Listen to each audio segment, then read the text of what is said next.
Snow White smiled prettily and said, "How do you do?" "How do you do what?" answered Grumpy with a frown. Storybugs! Hello and welcome to Storytime. Thanks for joining me. We're going to read the next chapter of Snow White and the Seven Dwarfs, and this was adapted from the film by Jim Rossi and illustrated by Fernando Guel and Fred Marvin. We are on chapter 5. The dwarfs have come home from work and they're wondering why their house is so different. Chapter 5. While the dwarves were creeping about below, some birds were hiding in the rafters above. Nodding and winking at each other, they knew who the unexpected visitor was. Suddenly they tapped their beaks against the rafters, and the dwarves huddled together fearfully. "Hear that?" whispered Grumpy. "Whatever it is, it's in this room right now." The birds couldn't help twittering to themselves in mischievous delight. Suddenly they let out a high-pitched scream, and the dwarves tumbled all over themselves in panic and fright. When they finally settled down once more, Doc pointed upstairs. It's up there," he said in a low voice. "Yeah, in the bedroom," agreed Bashful. Doc nodded solemnly. "One of us has to go down and chase it up. Go up and chase it down," he said. The dwarves all nodded in agreement. Dopey nodded eagerly even after everyone else had stopped. Finally, he noticed that the other dwarves were all staring in his direction.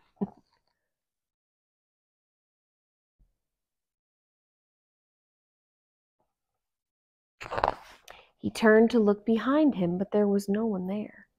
They were staring at him. They wanted him to lead the way. Dopey tried to run, but the dwarfs grabbed him. Doc handed him a candle. "Here, take it," said Doc, shaking. "Don't be nervous." The dwarfs pushed Dopey ahead of them up the stairs. "Don't be afraid," said Doc. "We're right behind you." "Yeah, right behind you," echoed the others from a good distance. Dopey took a deep gulp,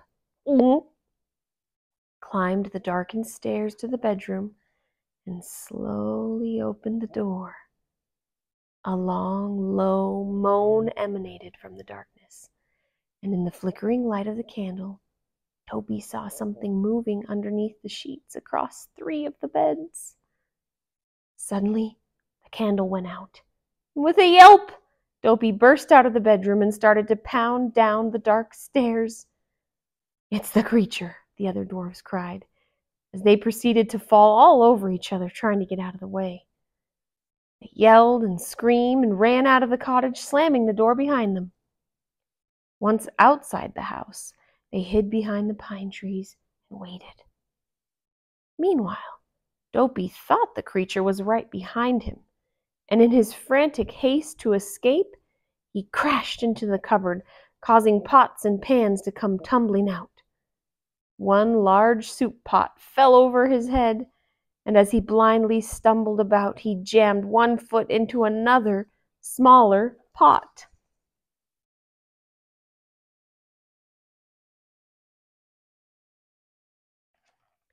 Dizzily turning this way and that, he finally groped his way out of the cottage and headed towards the other dwarfs. "Here it comes!" yelled Happy, as he saw the strange figure with a metal head clanking and clumping towards them. "Now's our only chance, men," said Doc. "We mustn't be scared. The dwarves bravely jumped on the creature as it passed by them. "Tie it up!" yelled Grumpy. "Yeah, don't let it get away!" cried Doc. As the dwarves struggled to hold the creature, its metal head fell off and hit the ground with a thump, and in its place was a head they recognized immediately. It was Dopey. "Oh, fuss and fuddlesticks," grumbled Grumpy. "All that trouble for nothing." When the dwarves finally calmed down and helped Dopey to his feet, they showered him with questions. "Did you see the creature? How big was it? Was it a dragon? Was it breathing fire? What was it doing?" Dopey quickly gestured but the creature was sleeping. "He says it's a monster," Doc cried, "asleep in our beds." "Let's attack," growled Grumpy, "while it's still sleeping." Doc agreed. "Hurry, men," he shouted. "It's now or never."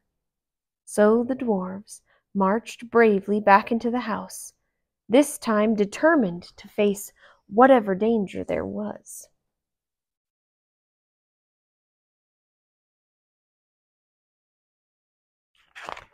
They crept quietly into the bedroom and right up to the beds where Snow White lay sleeping peacefully under the sheets.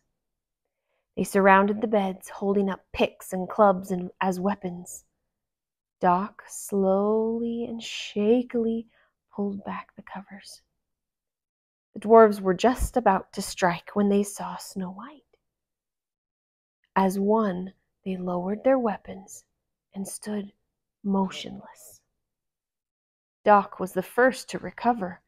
"Well, he stammered. "What is it?" asked Happy, gazing at the sleepy princess. Why, stuttered Doc. "It's a girl." Sneezy and Bashful both smiled. "She's mighty purty," said Sneezy. "She's beautiful," said Bashful, blushing. "Just like an angel." All the dwarves were captivated by Snow White. All but Grumpy, that is. "Angel, huh?" he said sourly. "She's a female, and all females is poison. They're full of wicked wiles." "What are wicked wiles?" asked Bashful. "I don't know," answered Grumpy, "but I'm against them." Doc told Grumpy not to speak so loudly, or the lovely young girl might wake up. "Ah, let her wake up," replied Grumpy. "She don't belong here nohow." At that, Snow White's eyelids fluttered. "She's waking up," whispered Happy.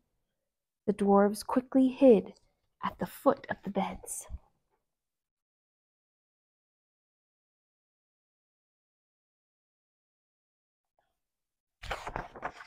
Snow White yawned and opened her eyes. She sat up and looked around, remembering where she was. "Oh dear," she said to herself. "I wonder if the children are—" Just then she saw the dwarves peeking over the edge of the bedboards. "Oh!" cried Snow White as she pulled the covers up around her. Then she sat up straighter and stared in surprise. "Why, you're not children at all," she said. "You're little men." Snow White smiled prettily and said, "How do you do?" "How do you do what?" answered Grumpy with a frown. But Snow White was not ruffled by Grumpy's rudeness, and she just continued gaily, "Oh, you can talk! I'm so glad." Snow White looked from one dwarf to the other and smiled. "Let me try to guess your names," she said, pointing first at Doc. "You must be Doc." "Yes," answered Doc politely. Then she pointed at Sleepy, who was busy yawning. "I know you're Sleepy," Snow White said. Sleepy answered with the bob of his head. Snow White looked at Dopey, who was gazing at her with large blue eyes. "You must be Dopey," she said. Dopey nodded excitedly.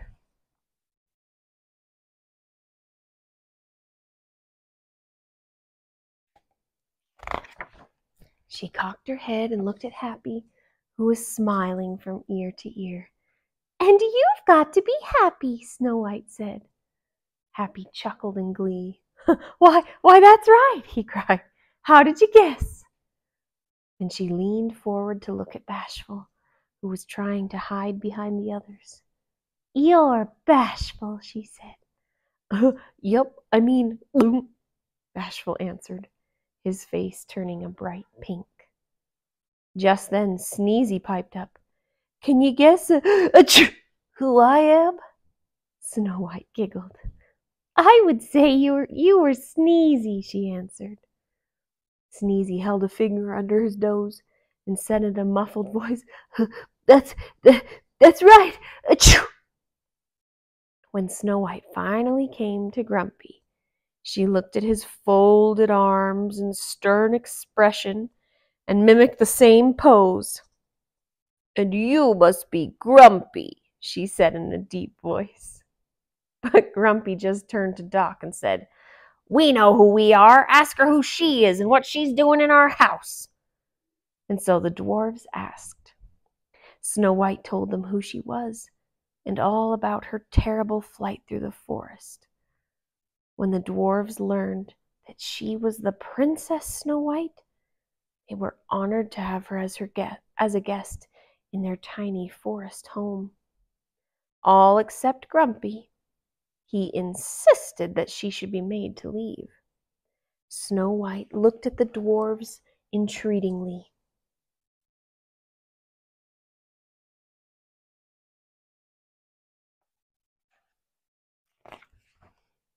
"Please don't send me away," she pleaded. "If you do, she'll kill me." "Who?" they asked. And so Snow White told the dwarves all about her evil stepmother, the queen. When she was finished, the dwarves all clucked their tongues in sympathy. "She's wicked," said Bashful.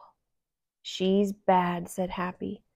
"She's an old witch," said Grumpy. "And I'm warning you, if the queen finds Snow White here, she'll sweep down and wreak her vengeance on all of us." "But she doesn't know where I am," said Snow White. "She doesn't, eh?" answered Grumpy. "She knows everything. She's full of black magic," he continued. "She can make herself invisible. Why, she might even be in this room right now." The other dwarves looked around the room uneasily. Snow White sat up straighter. "Oh, she'll never find me here," she said brightly. "And if you let me stay, I can help with the chores. I'm a good cook, too." "A good cook!" cried the dwarves, suddenly remembering their own hunger and the aroma coming from the kettle. "She stays," shouted the dwarves in spite of Grumpy's glowering face.